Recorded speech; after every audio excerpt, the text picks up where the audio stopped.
Hi, I'm Dan with Family Piano, and welcome to part 2 of the refurbishment of the not-so-mighty Wurlitzer piano. So I've done some refurbishment of this in part 1. If you haven't seen that, I basically cleaned it out, fixed some problems with the action that was causing some dampers to not work. I leveled the keys. You can see that the keys aren't quite leveled. That's because when I put this on, it caused the keys to move a little bit, so I'm going to have to shim that, which I'll do in part 2. I also gave it a tuning, and it's been working pretty well. I've been using this as my main practice instrument rather than my Yamaha Arius 185 digital piano, because I just like the feel and sound of this better. Alright, so let's start taking it back apart and getting the action out. Right, so here removing the action. What I'm planning to do is I'm going to shave down the hammers. I'm also going to do a full regulation on the piano, do some cleanup work, and also I decided to do some voicing a bit later, and I included that in this video.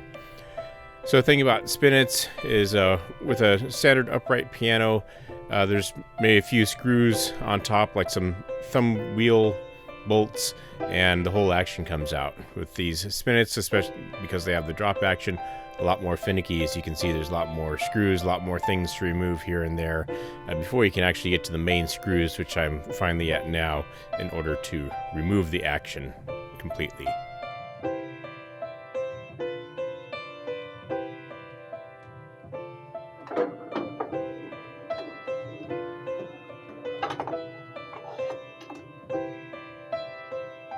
Hopefully these aren't too far gone. So those are the base hammers that I had sanded already, and you can see that those look a lot better than the ones that are going to be shown next to them. No more grooves, no more flats, and then here's the old hammers, very badly grooved, very badly flattened, and just a very flat strike point. Alright, so this is just showing my sanding process, trying to do straight strokes as I get to the crown of the hammer. And then finishing off with some belt sanding paper like that, just to get a nice round shape. And I also sanded the sides because that made the hammer look a lot better on the sides as well as over the crown.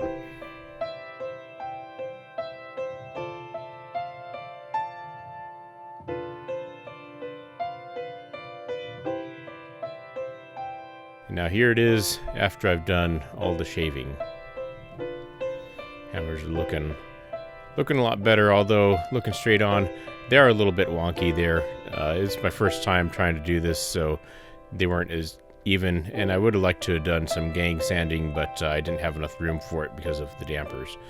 And here I am mating the hammers to the strings, basically holding the hammer lightly against the string and using a toothpick to pluck each string one at a time, and if any of them continue ringing, that would mean that the hammer is not quite mated to the string, so I would just have to do a little fine-tuning with the sandpaper to get the hammer to strike all 3 strings at the same time.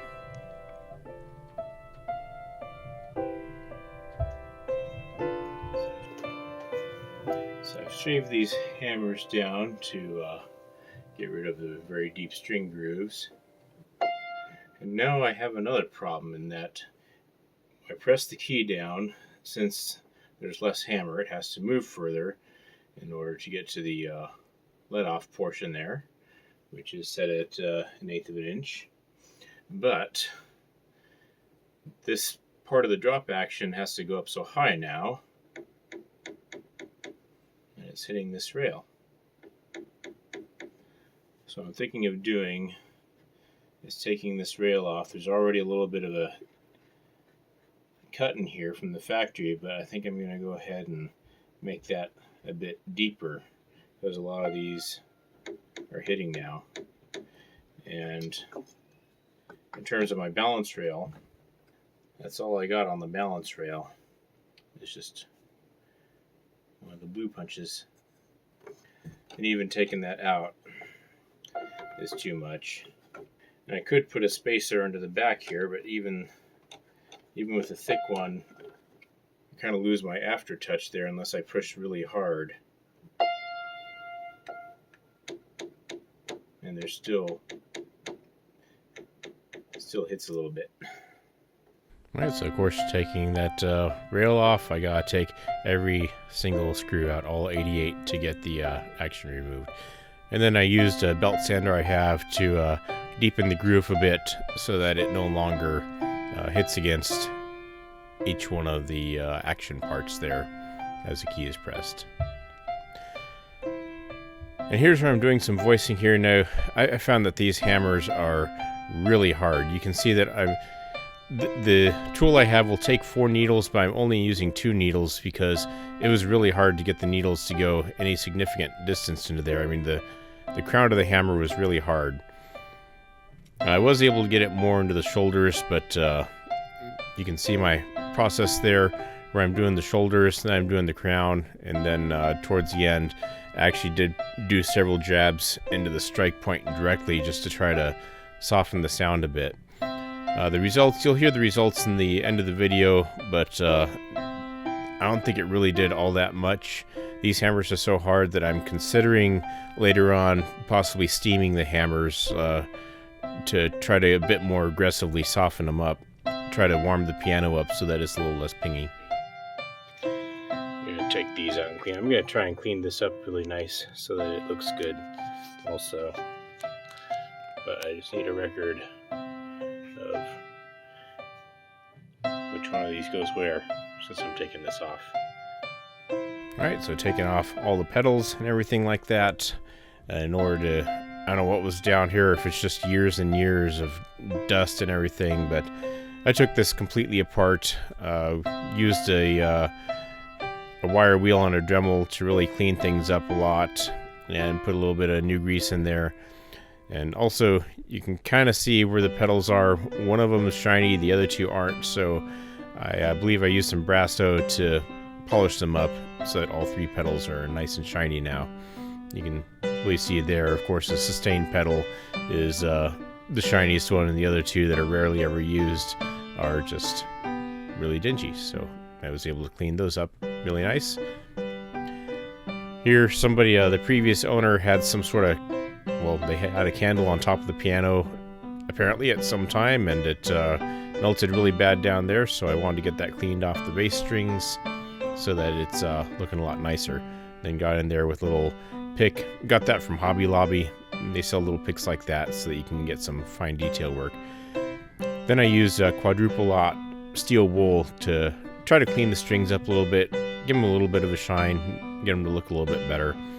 I don't know that actually affects the sound or anything like that, but it at least helped it to look a little bit better for those times when I can't see the strings. Then, of course, got in there with a vacuum and a long bristle paintbrush to try to get behind the strings and get all the dust out of there, give the piano a good cleaning, scrape all the wax out of the corner there from where it had dripped down up top. And then sand the soundboard a little bit just to get a little bit of the grunge off of there. And there it is after all the cleaning. And some of the corrosion, especially on those little springs that hold the levers up, didn't come off. I mean, it would take some really aggressive sanding, but it is looking a lot better than it was. I could put a new coat of polish on those brackets, but since it's barely seen, I'm not going to take the time to do that.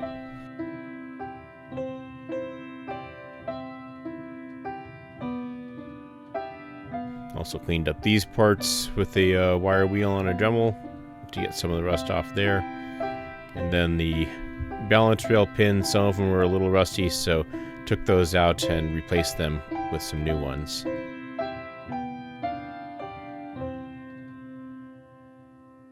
And then when I was doing the voicing, I took all the dampers off, and so since I had done that, a lot of the screws had a coat of rust somehow on top of them, so I just took them all out and back with my Dremel with the wire wheel to clean those up, get all the rust off, and get them nice and shiny again to at least stop most of that process. Hopefully get this piano to last quite a bit longer.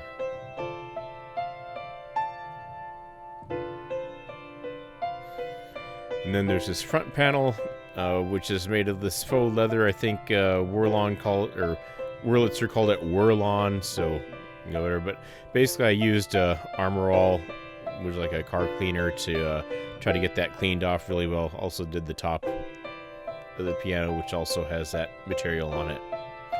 Then had some speaker grill material to replace the material on there that all dry rotted and was falling apart. So got that replaced so that it's looking a lot better. Then got some Old English furniture polish, the dark stuff, to polish up the piano. And there's what it looks like after quite a bit of playing and practicing. New grooves are starting to get established, but yeah, and also put new felt behind the hammers because the old felt was really badly grooved. And so there's how it looks now. Now you're going to hear a compilation of how it sounds at various stages of its refurbishment.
So to continue with refurbishing the piano, I got a new box of goodies from Howard Piano Industries. I got some Protect CLP, and I got some sanding papers and the belt sanding strips.